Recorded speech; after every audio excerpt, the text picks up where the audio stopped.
ওসমান হাদি 10 মাসের যে বাচ্চা রয়েছে, সেই বাচ্চা তার আব্বারে আব্বা আব্বা ডাক মাত্র বলা শুরু করছে, তার আব্বার কান পর্যন্ত পৌঁছায় নাই। আমরা কি আওয়ামী সন্ত্রাসীদের বাচ্চাদের আব্বা আব্বা ডাক তাদের আব্বার কাছে পৌঁছাইতে দিব?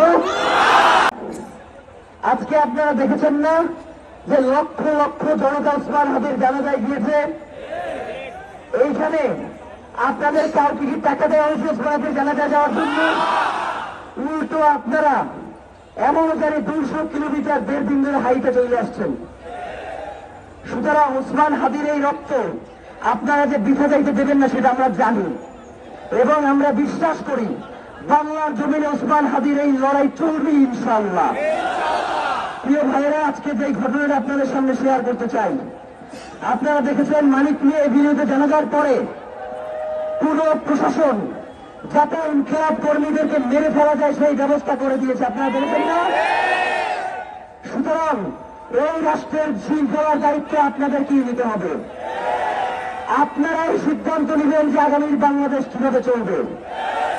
আমরা বাংলাদেশের স্বাধীনতা সার্বভৌমত্বকে কার হাতে তুলে দেব না। আমরা বাংলাদেশের স্বাধীনতা সার্বভৌমত্ব এবং ইনসাফের যে লড়াই, সেটা আমরা বাংলাদেশের গোয়েন্দা সংস্থা প্রশাসনের কাছ থেকে শিক্ষা নিয়ে করব না। আমরা ইনসাফের এই যে লড়াই, ওসমান হাদির শাহাদাতের যেই লড়াই, এই লড়াইটা আমরা করতে চাই, কি ঠিক কিনা?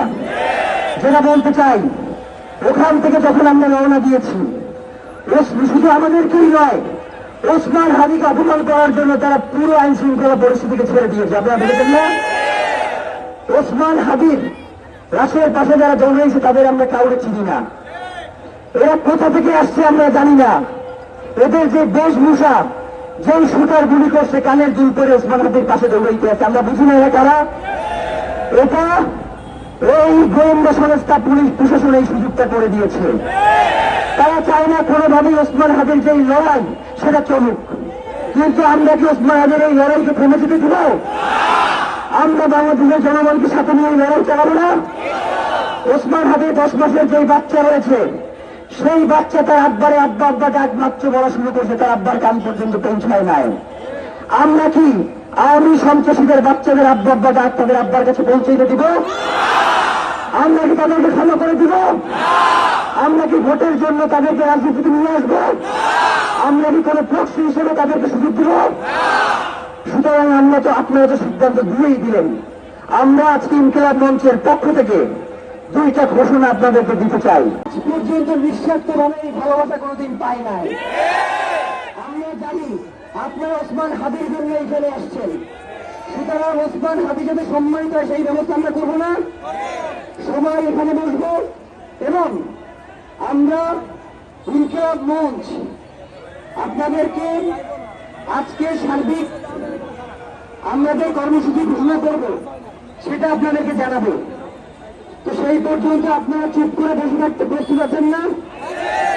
এবং ওসমান হাদিকে কোনোদিন ভাঙচুরের রাজনীতি পছন্দ করেন না, করছে? তিনি কোনোদিন প্রথম আলোর সামনে গেছেন? সুতরাং আর একটা কথা, আমার থেকে এখানে জোরে কেউ স্লোগান দিতে পারে না। 2 বছর ধরে এই রাস্তায় প্রত্যেক সপ্তাহে অন্তত 3 দিন আমি স্লোগান দিচ্ছি। সুতরাং এখানে আপনাদের কাউকে স্লোগান দেওয়া লাগবে না। স্লোগান দিয়ে দেওয়া লাগে যে আমি দিব, আপনারও কাউরে এই স্লোগান দেওয়ার দায়িত্ব দেওয়া হয় নাই।